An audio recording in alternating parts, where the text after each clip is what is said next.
Hi everyone. I think this session will be in English as much as possible because Paul is not yet fluent in French, even though he's working at it, right? And first and foremost, really happy to be on stage with a legend, the man who created the DNS, protocol, and integration. He won't tell, but that's what he did basically.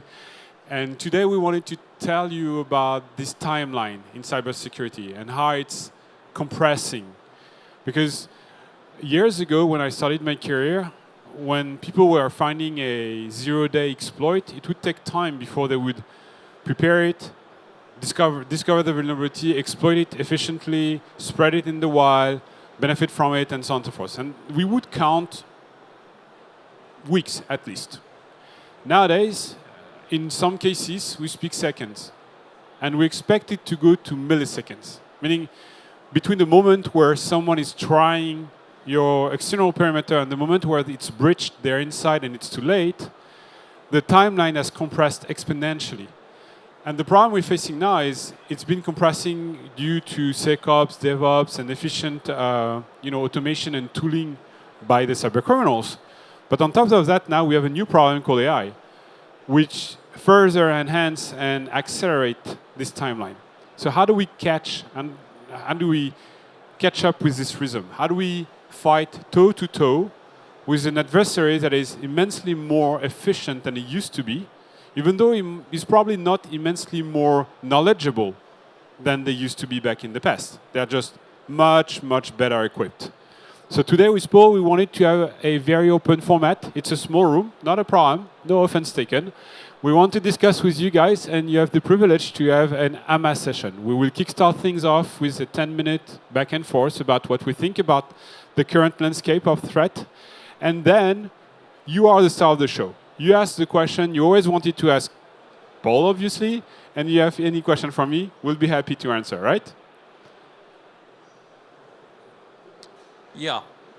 So what I wish would happen and what will not happen, and so my hope is lost, but I once had the hope that if we could stop enough attacks, then the attackers would change their mind. They would change who they wanted to be.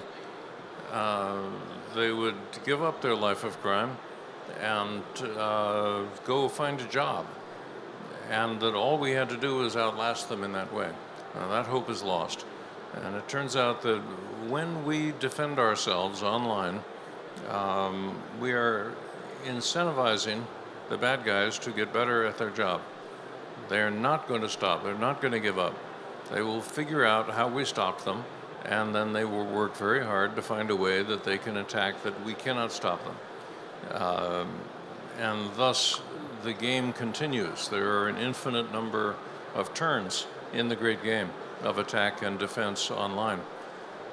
Now, we could make ourselves very secure with wire cutters.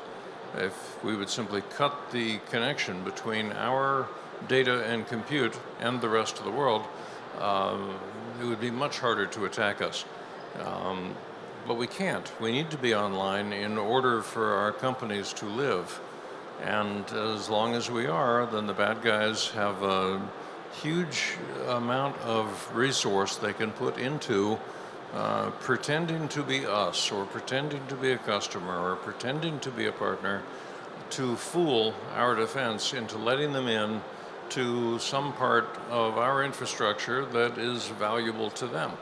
And we know that story. That would be ransomware or a phishing attack or some way that they can take advantage once they get through our defenses.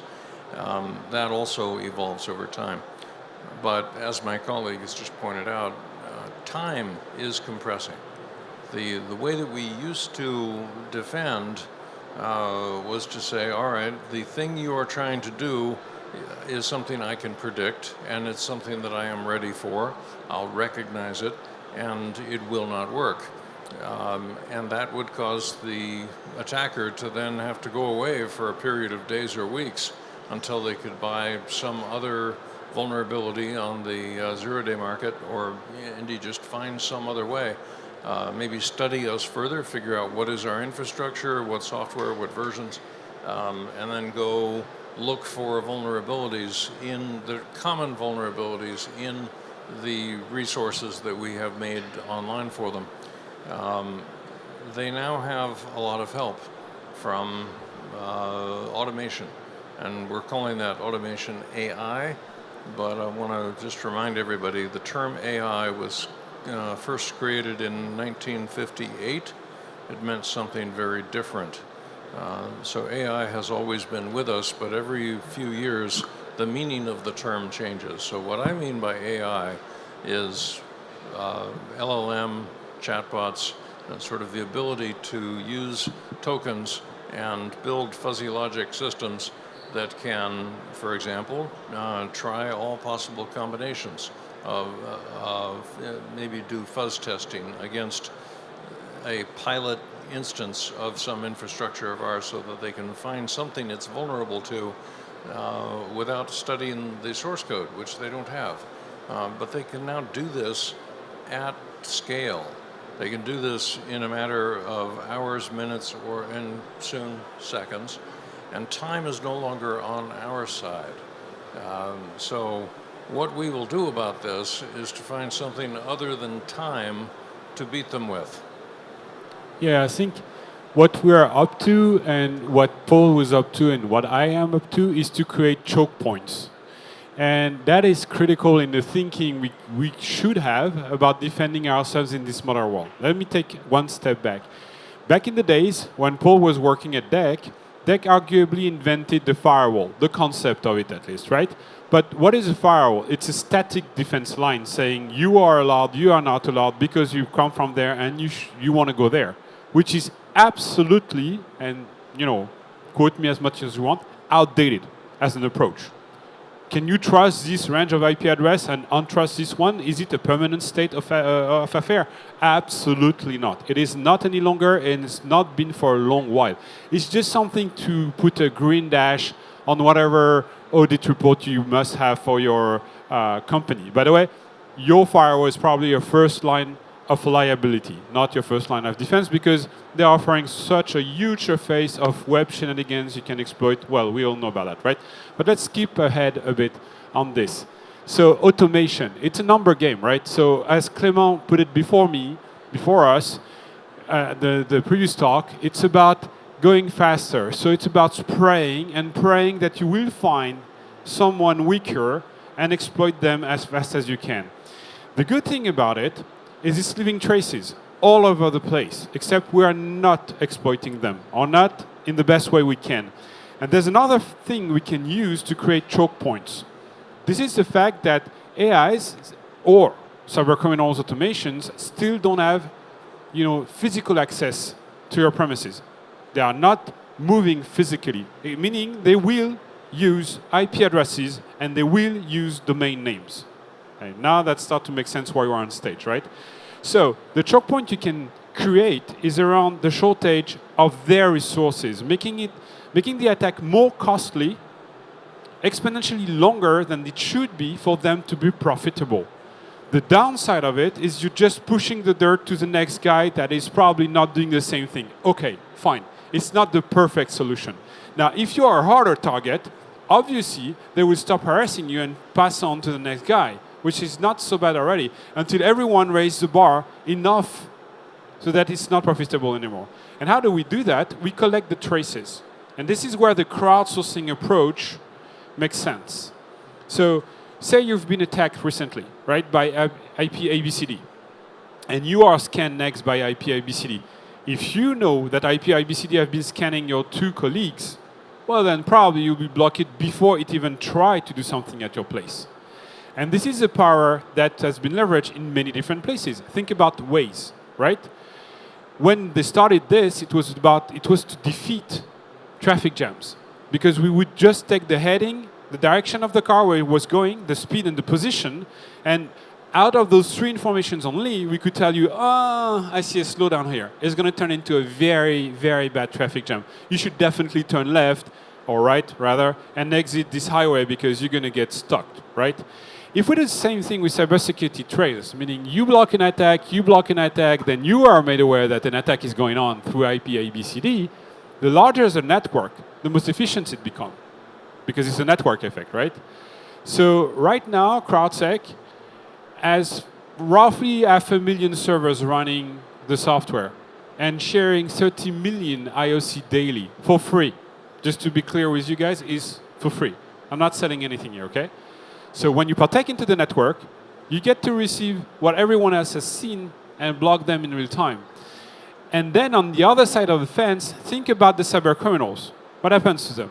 Their IP, ABCD, in the example, is blocked. So they have to leverage their own time and skill and stuff to move on to another IP address. It's costly, more than you would think.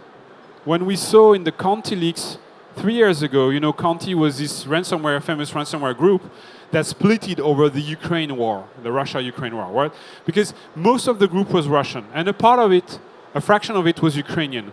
And when Russia attacked the Ukrainians, then the Ukrainians said, you know what, fuck it. We're going to give everything away. We're going to sink the group entirely. So we had a unique, once-in-a-lifetime view over what it is to run this type of cyber criminal operations. And guess what?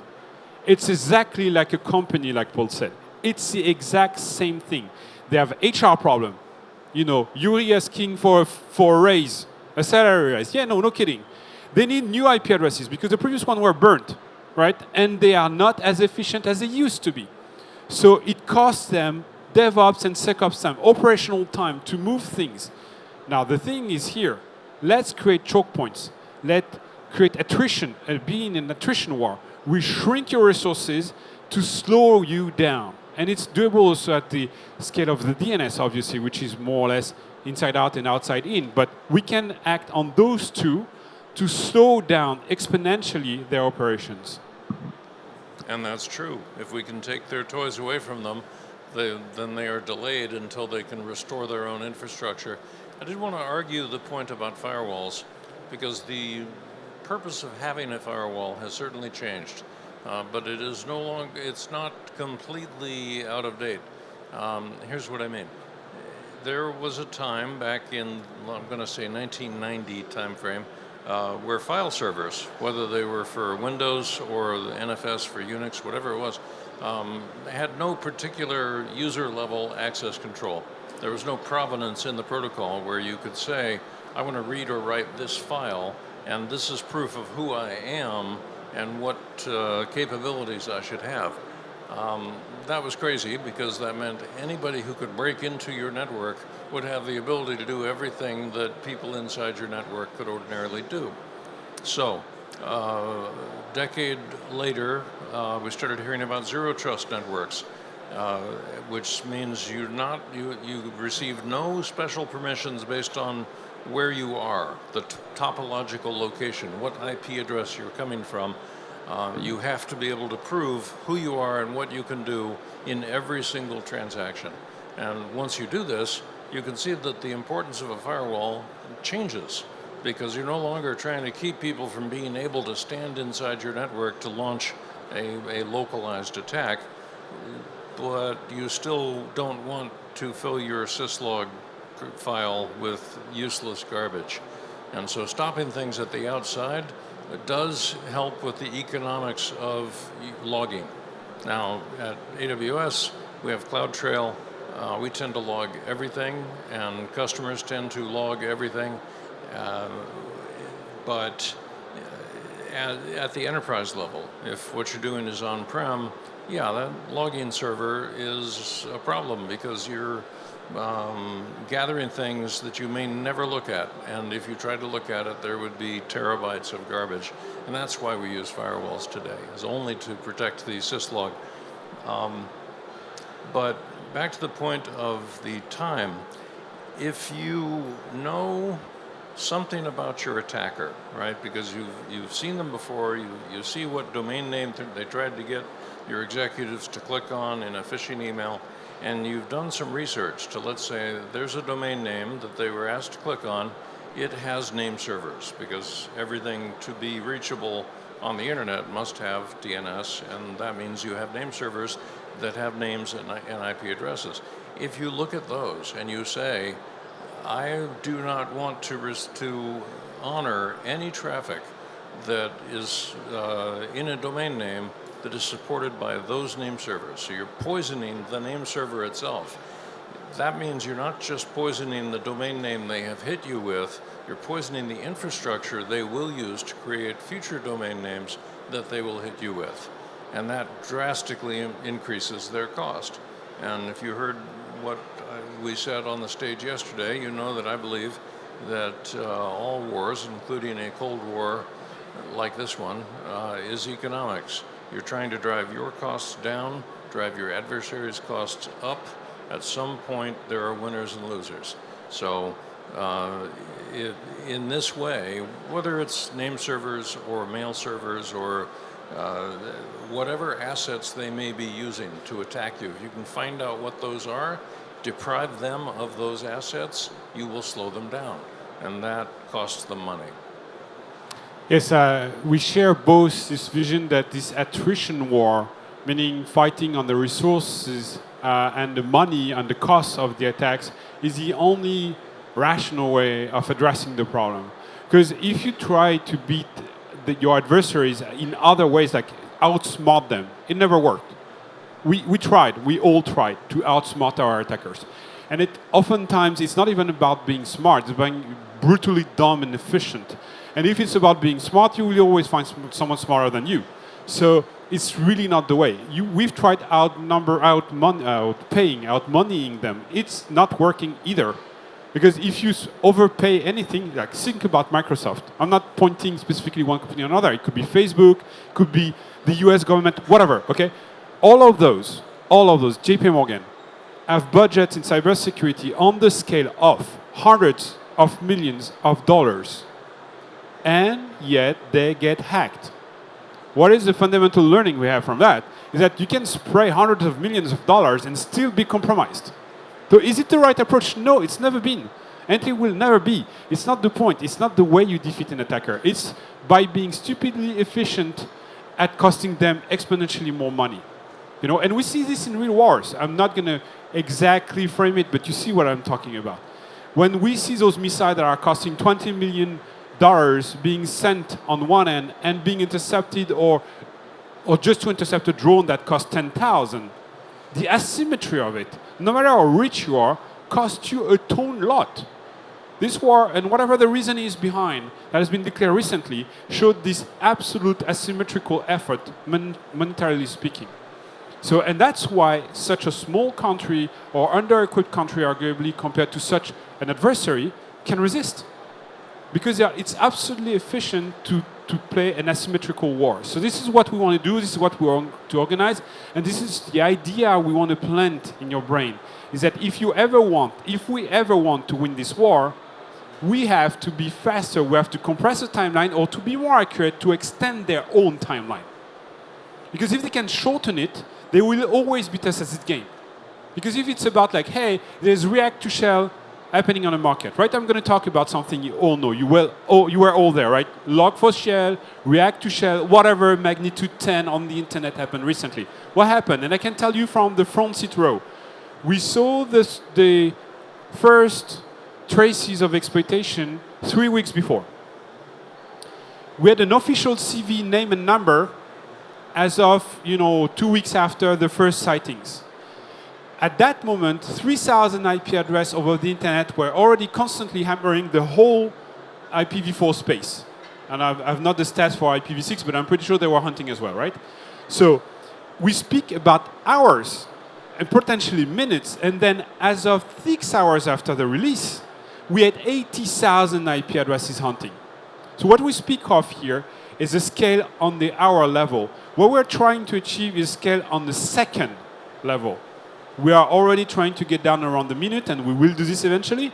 What we want to be is in the range of seconds, because what humans can actually automate at the scale of hours, AI will automate at the scale of milliseconds or seconds. This is where you need to be if you really mean seriously to defend yourself. Let me give you an example, because in order to get the benefit that's being described here of shortening the time for defense, lengthening it therefore for attackers, you have to know when someone nearby has been attacked. Otherwise, you will not have early information about what to resist. and you'll have to wait for each attack to come to you before you can begin to characterize it and begin to resist it. So around 10 years ago, there was a sort of a loose partnership between the national banks of one of the largest economies in the world, and there was a DDoS, and it was a DDoS for ransom. In other words, the bank got absolutely hammered with traffic from botnets, you know, gigabits, maybe tens of gigabits, whatever it was a lot for the time. It seems small today, but they were then told, if you would like this to stop, then you must transfer probably Bitcoin or something. You've got to pay us, and then we will leave you alone.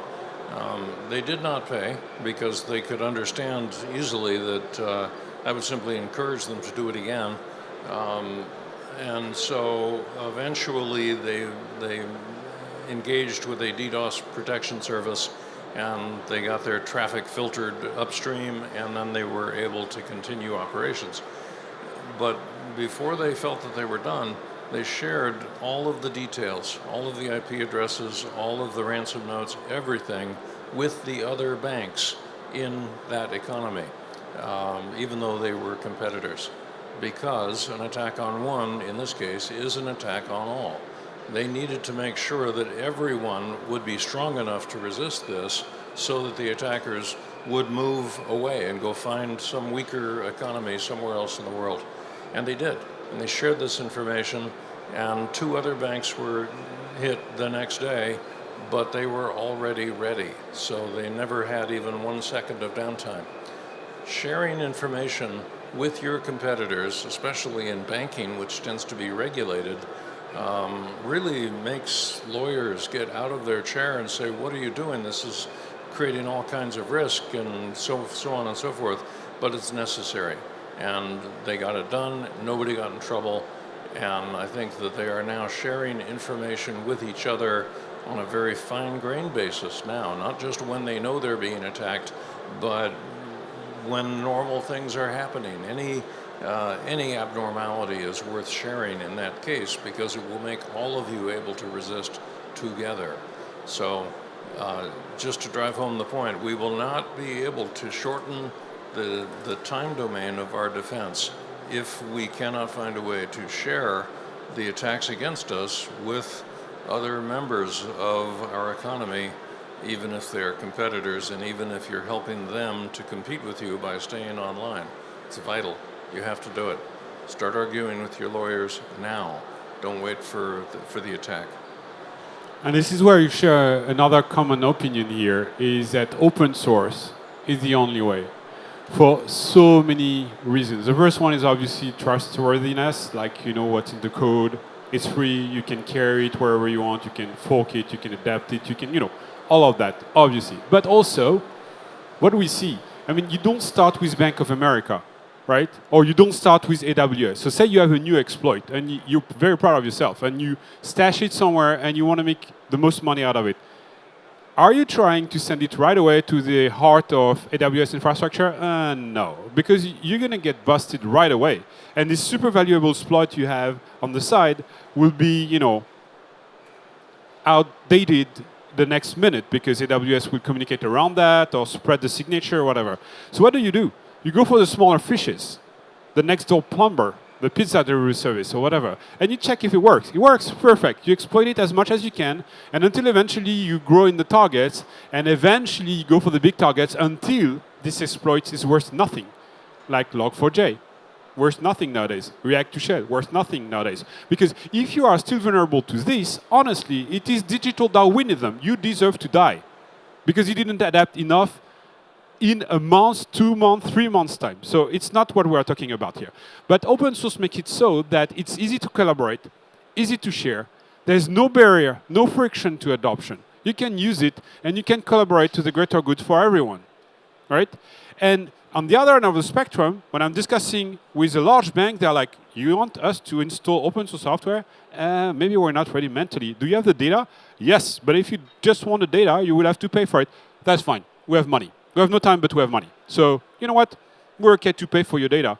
And in the meantime, the people with less money and more brain will use the software to protect themselves and share the signals. So it's a win-win-win situation. Bank of America gets the data, they're happy.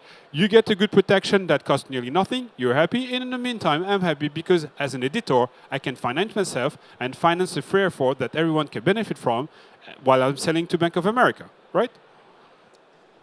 I agree.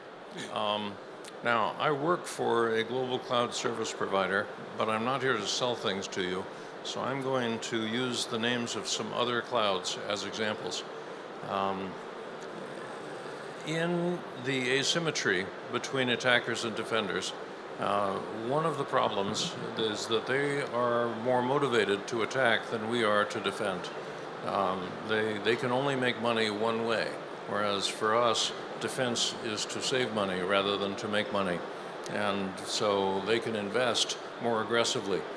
And they will never stop. They will always keep trying, whereas we will eventually find that there is some other fire burning that is not that particular attack, and we will change our attention. The bad guys will not change their attention.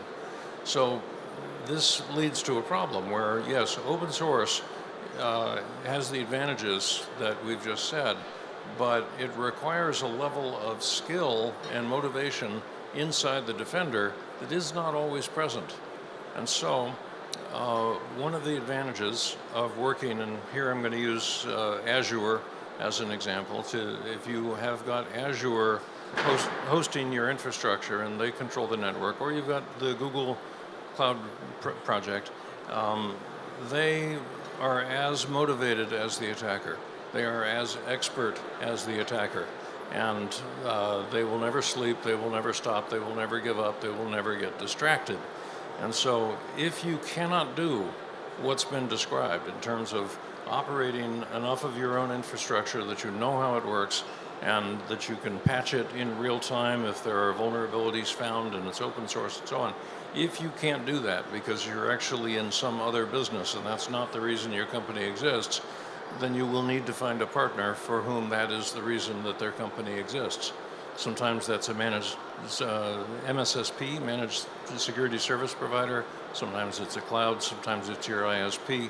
But whatever it is, you have to have someone who can match the skills and the motives of your attacker, or you cannot disappear the asymmetry that makes them so strong. And I think at some point, because we are reaching the end of the hour, I guess, half an hour, you may want to ask questions. It's not every day we have Paul on stage, and I'll be happy also to take questions. So if you guys have questions around what we expose, which is more, mental posture than really a solution, feel free. Si vous avez une question. Well, I guess I was clear. That's great. Thank you for that. And remember, I think we are all here to compress this timeline. We all need to think about who is as motivated as we are or as the offenders are to protect ourselves. Because it's often the first priority after all the other cybersecurity, right? And I think you don't really evaluate how fast you can disappear on a cybersecurity tragedy. But there are people and partners that are as motivated as the attackers to defend you because their own name is on the table for that. So thank you for our time. Enjoy the show, and thank you, Paul, for being on stage with me tonight. Thank you very much. Well done on your presentation.